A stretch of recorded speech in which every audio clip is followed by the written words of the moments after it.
If I can go back and change one thing in this whole entire season, it would be changing my driving style. Because, I was the rookie of the class and I didn't want to get in anybody's way.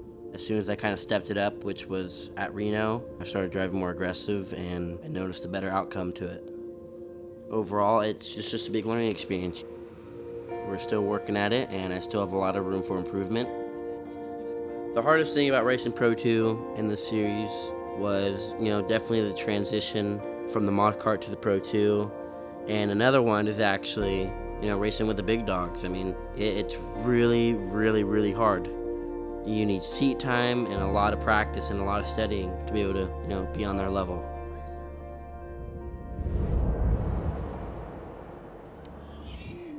Last time we were out here, I got a flat tire and finished 6th. So this time, I'm looking forward to keeping all 4 tires on the truck and finishing stronger.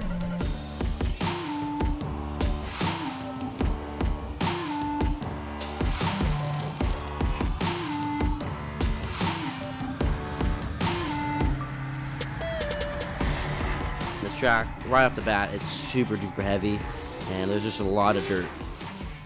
When I went out there, the first thing I noticed was the gearing was wrong, so that was in my head the whole time. I just drove the track and learned it again and practiced braking and getting comfortable.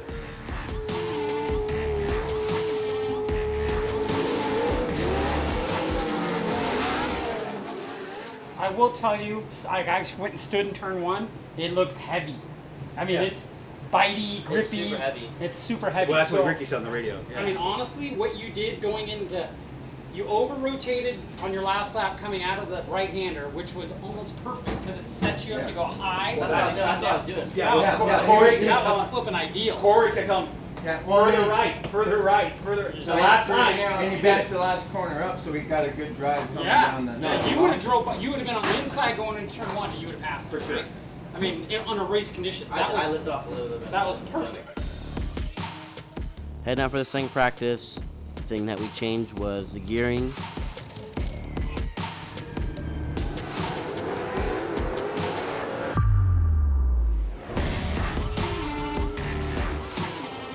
The track was clearing up, a lot of the fluff was moving up to the top, and the bottom was getting a little dry and blue groove, so it made it kind of fast. We had better lap times. I didn't think anything needed to be changed on the truck. We're gonna regroup here and get ready to go out for qualifying.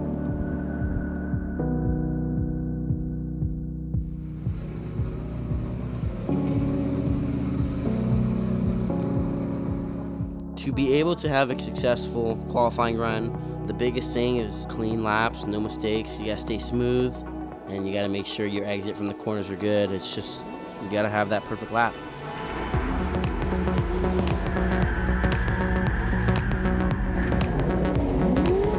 Right off the bat, I noticed I had a problem in the front end. Something just felt funny to me. The truck was getting harder and harder to steer each and every lap, so I kept making mistakes. And I ended up finding out towards the end that the power steering went out. I ended up qualifying 11th. That's way in the back kind of, but things like that happen and you gotta learn how to deal with them. Going into Saturday, I really want to do good. The last race of the season, and for me, I really want to end it on a good note.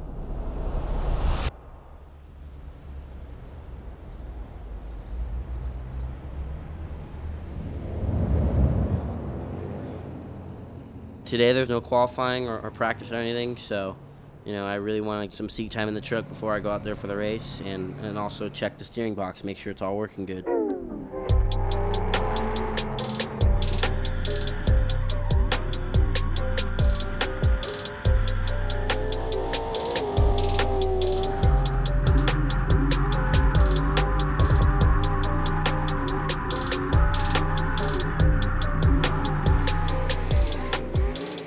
I had a couple issues. The breaker popped out.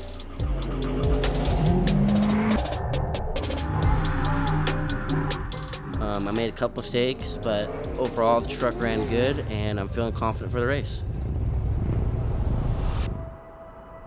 Yeah, it's crazy how fast the season kind of went by. You know, it's a weird feeling, you know. After finishing a rookie season, I really wish I did better. My mindset going through this last race is a really calm mindset because I know I'm starting in the very back, and it's going to take some time to get, you know, to the front back.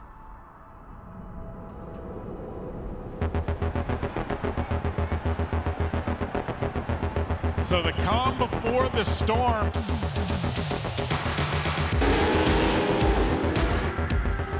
Green flag waves, I get off on a good start. We end up catching actually the 410 pack pretty fast. And then it's just kind of back and forth with a lot of the guys. There's a good look at the Rockstar Energy Drink trucks of RJ Anderson and Rob McKecker. Oh, big flames underneath Brian Deegan. As a yellow flag comes out due to the fire in Brian Deegan's truck.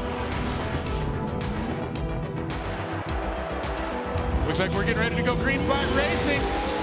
Not a big gap out here with Pro 2. Qualifying times looking pretty close within a second of each other.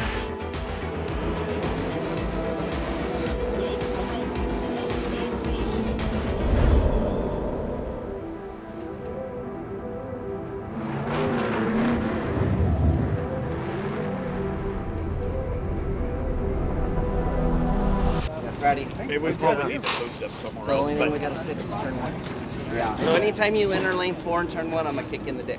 I was pretty stoked after the race. Nothing broke on the truck. I didn't have to pull into the hot pits this time.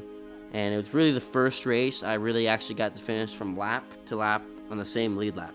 You know, I finished in 6th, right behind the top 5 guys. It was a really good race overall, and it was a good season.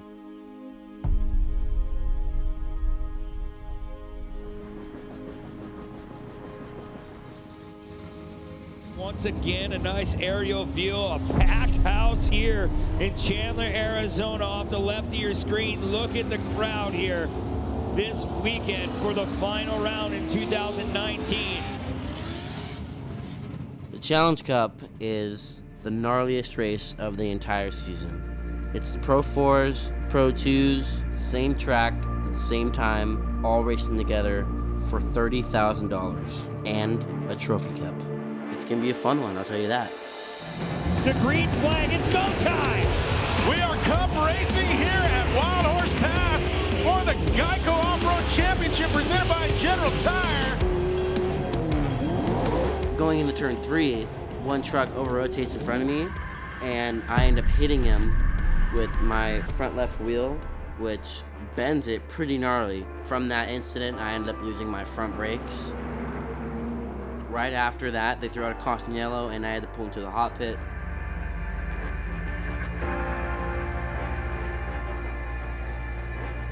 The crew changed it out pretty fast and got me back out in lead laps, so, you know, props to them.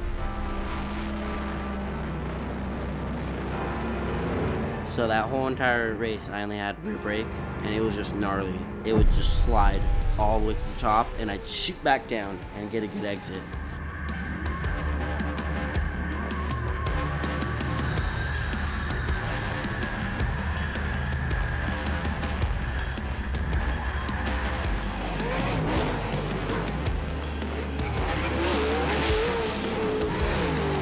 Ronnie Anderson had probably the crash of the whole entire season. And whoa! Oh, big rollover! The rear end is out of that truck for RJ Anderson. No, that's Ronnie Anderson. Remember, Ronnie's in that Pro 2 truck. Just shearing the whole rear end out of that truck. I don't quite know what happened there. That was a scary moment. Looks like he's climbing out.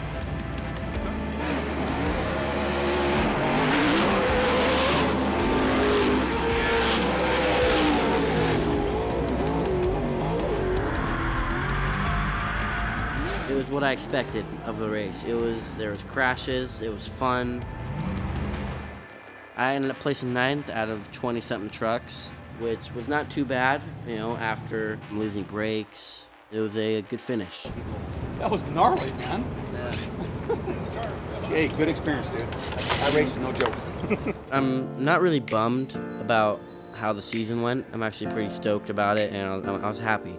But I do wish I got more top 5s and I finished on the lead lap more. But hey, I mean, it's a whole learning experience. From this whole season, I thought I learned a lot.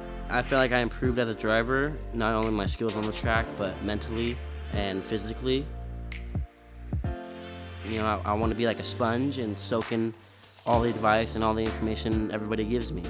You know, eventually, I'm going to have that championship cup in my hands.